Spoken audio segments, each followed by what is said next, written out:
श्रीविष्णुचित्तकुलनन्दनकल्पवल्लीं श्रीरङ्गराजहरिचन्दनयोगदृश्यां साक्षात् क्षमां करुणया कमलामिवान्यां गोदामनन्यशरणः शरणं प्रपद्ये।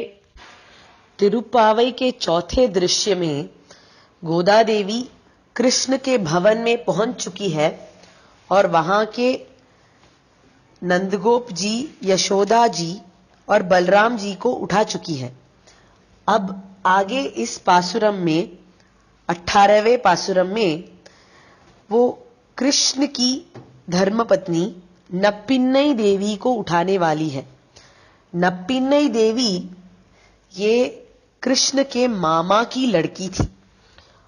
मामा की लड़की से कृष्ण भगवान शादी करने वाले थे, इसलिए उसको बचपन से ही अपने बुआ के घर में ही पाल पोस कर बड़ा किया गया।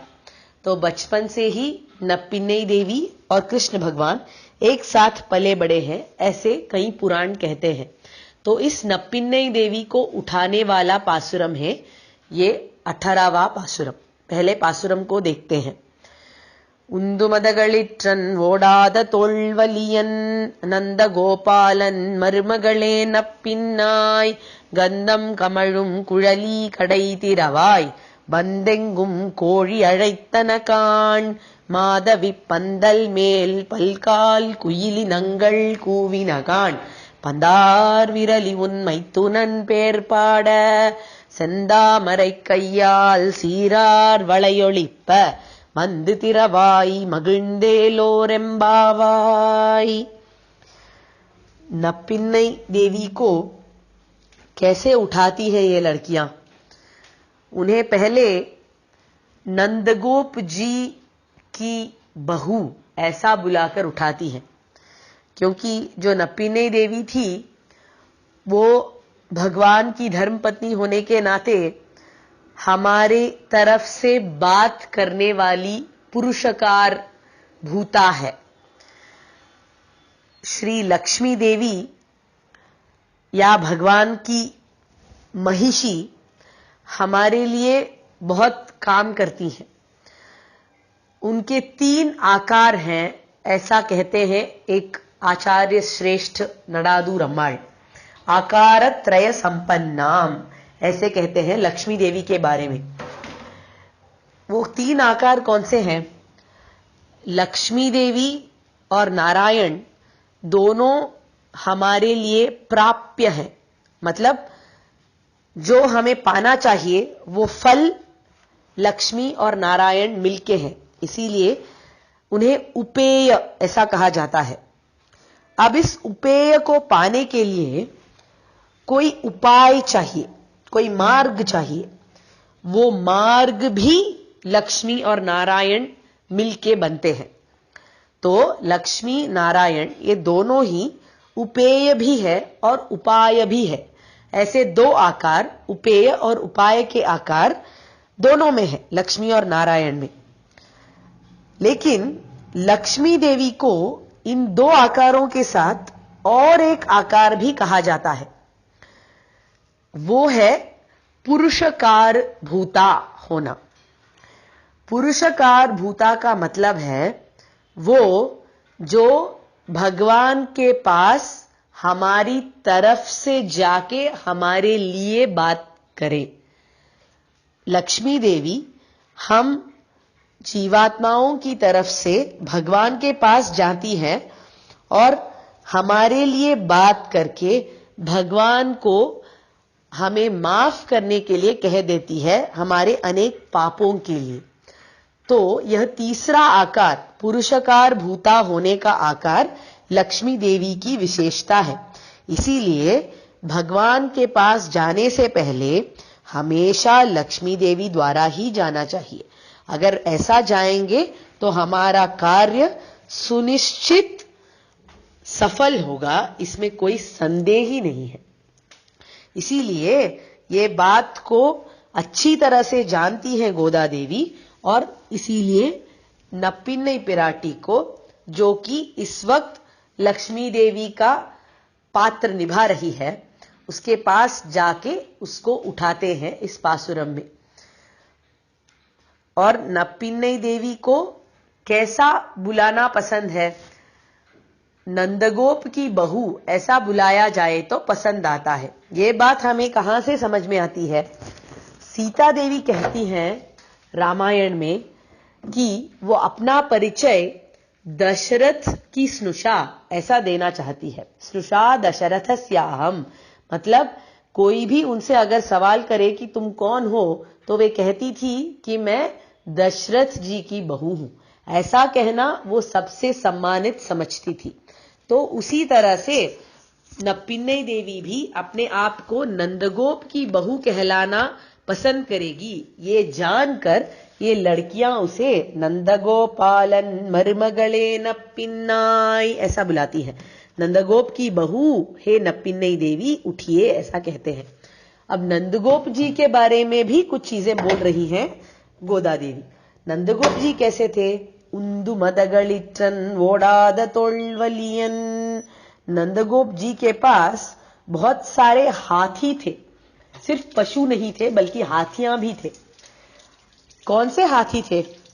कहते हैं कृष्ण और बलराम दो बड़े बड़े हाथी जैसे पुत्र थे उनके, और उनके दोस्त भी हाथी जैसे बलवान थे। तो बड़े सारे हाथी थे नंदगोप जी के पास। ऐसे हाथियों को संभालने वाला नंदगोप महर्षि, नंदगोप जी के जो बाहुबल थे वो कैसे होने चाहिए, इसके कीर्ति के बारे में सोच लो करके कहती है आंडाल। उंदु मदगलिट्रन ओडाद तोल्वलियन, तोल्वलिमई का मतलब है बाहुबली। इतना बाहुबल था नंदगोप जी के पास कि वे कृष्ण और बलराम को ही देखकर उनका शासन करते थे। ऐसे नंदगोप जी इतनी कीर्ति बता रहे हैं अपने ससुर के बारे में। ऐसा बताया तो ही नप्पिन्नई देवी को पसंद आएगा, ये बात अच्छी तरह से जानती हैं ये लड़कियां। इसीलिए ऐसा कहकर नंदगोप जी का कीर्ति गाकर उस नंदगोप जी की बहू हे नप्पिन्नई देवी उठिए, ऐसा कहते हैं।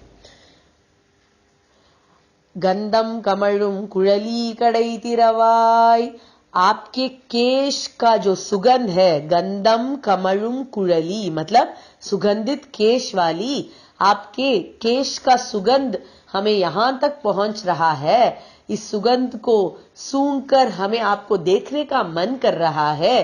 कृपया दरवाजा खोलिए। कड़ई तिरवाई। तो अंदर से नप्पिन्नई देवी इनको जवाब देती है, ठीक है, मैं आके तुम लोगों के लिए पुरस्कार अवश्य करूंगी, पुरस्कार भूता बनूंगी, लेकिन कोई काल होता है ना बुलाने का। ऐसे रात रात में आकर जगाने से क्या मिलने वाला है? तुम लोग रात में क्यों आई हो, ऐसा पूछती है। तो ये लड़कियां नप्पिन्नई देवी को जवाब देती हैं कि रात बीत चुकी है, अब सुबह हो चुका है। सुबह होने के दो लक्षण बताती हैं। बंदेंगुम कोळी अழைத்தனகான், जरा बाहर आकर देखो, कोंबड़ियां कूक रही हैं, आकर देखो। बस इतना ही नहीं, माधवी पंदल मेल पलकाल कुइलिनंगल कूविन, कोयल भी कूक रही हैं। और वे कोयल कहां कूक रही है? आपके घर के पीछे एक माधवी पंदल है। माधवी पंदल का मतलब है मोगरे का मंटप, मोगरा जहां लगाया गया है वो मंटप। उस मंटप के ऊपर कोयल बैठकर कूक रही है। ये लड़कियां ये जताना चाहती हैं कि बहुत सुबह हो चुकी है, क्योंकि सुबह सुबह पहले कोंबड़ी कूकती है और थोड़ी देर होने के बाद बाकी पक्षियां भी कूकने लगती है। तो अभी कोयल भी कूकने लगी है, इसीलिए जरा पीछे आकर देखो, तुम्हारे ही घर के पीछे कोयल कूक रही है। पलकाल कूविन, वो भी बार बार कूक रही है, तो बहुत सुबह हो चुकी है, आकर देखो, ऐसा बुलाती है। ऐसा बुलाने पर नप्पिन्नई देवी बाहर जाना चाहती हैं, लेकिन कृष्ण कहते हैं जरा रुको, ये लड़कियां कितना अच्छे से बोल रही हैं, जरा सुनते हैं उनके ये मीठे बोल और थोड़ी देर के लिए। ऐसा कहकर नप्पिन्नई को रोक देते हैं कृष्ण। तो इन लड़कियों को आतुरता बढ़ जाती है, वे जानना चाहती है कि अंदर चल क्या रहा है। इसीलिए एक के ऊपर एक चढ़ के ऊपर वाले खिड़की से अंदर झांक कर देखती है ये लड़कियां। तो कमरे के अंदर उन्हें एक बड़ा ही सुंदर दृश्य नजर आता है। उस दृश्य में कृष्ण है और नपिन्नै है, और नपिन्नै के हाथ में एक गेंद है। पंदार विरली ऐसा बुलाती है। पंदार विरली का मतलब है जिसके हाथों में गेंद हो। पंद का मतलब है गेंद। अब कृष्ण और नपिन्नै इस गेंद के साथ खेल रहे थे। इस खेल में ऐसा निर्णय किया गया कि जिस किसके हाथ में भी अंत में गेंद रहेगा वो इस खेल को जीता। खेल किस बारे में था? ये जो गेंद है ये संसार है, और संसार के अंदर सारी जीवराशियां हैं, और ये जीवराशियां पाप करती रहती हैं। तो भगवान का ये कहना था कि जो पाप करता है उसको दंड मिलना चाहिए।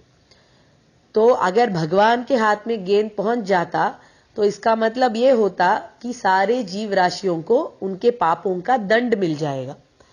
लेकिन नपिन्नै पिराटी कारुण्य स्वरूपी है, तो वे कहती हैं कि पाप किससे नहीं होता, हमें माफ कर देना चाहिए, पापों को माफ कर देना चाहिए ताकि आगे जाकर ये बच्चे पाप ना करें। तो अगर नपिन्नै के हाथ में गेंद पहुंच गया तो हमें माफी मिल जाएगी। और यहां इस दृश्य में इन लड़कियों को दिखा क्या? नपिन्नै के हाथों में गेंद था, तो नपिन्नै जीत गई थी और अपने विजय के चिन्ह के रूप में उस गेंद को हाथ में लिए बैठी थी। इसीलिए पंदार विरली करके खुशी से ये लड़कियां कहती है, गेंद वाली हो तुम, हाथों में गेंद पकड़ी हुई हो तुम करके। उन्मई तुनन पेर पाड़, हमें अब गुण गाने हैं, तुम्हारे पति के बारे में गुण गाने हैं। किस गुण के बारे में गाना है? वो तुमसे हार गए इस गुण के बारे में गाना है, क्योंकि उनकी हार में ही विश्व का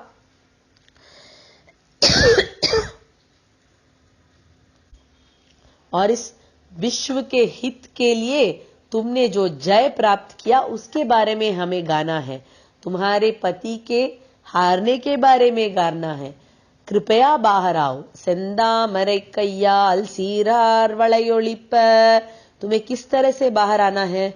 अपने कमल जैसे हाथों से दरवाजा खोलकर आना है। और जब तुम दरवाजा खोलोगी तब तुम्हारे हाथ में जो चूड़ियां हैं वे मंगल आवाज करेंगी। उस मंगलमय आवाज के साथ आकर दरवाजा खोलकर हमें खुशी दिलाओ। செந்தாமரை கையால் சீரார் வளையொளிப்ப வந்து திறவாய் मगिंदेलोरेम्बावाई। मगिंद का मतलब है खुशी दिलाओ। अपने मंगलमय आवाज से हमारे दिल को खुश करने के लिए, दरवाजा खोलने के लिए आ जाओ हे नपिन्नै देवी। ऐसा कहती हैं गोदा और उनकी सहेलियां इस 18वें पासुरम में। कवितार्किक सिंहाय कल्याण गुणशालिने श्रीमते वेंकटेशाय वेदांत गुरवे नमः।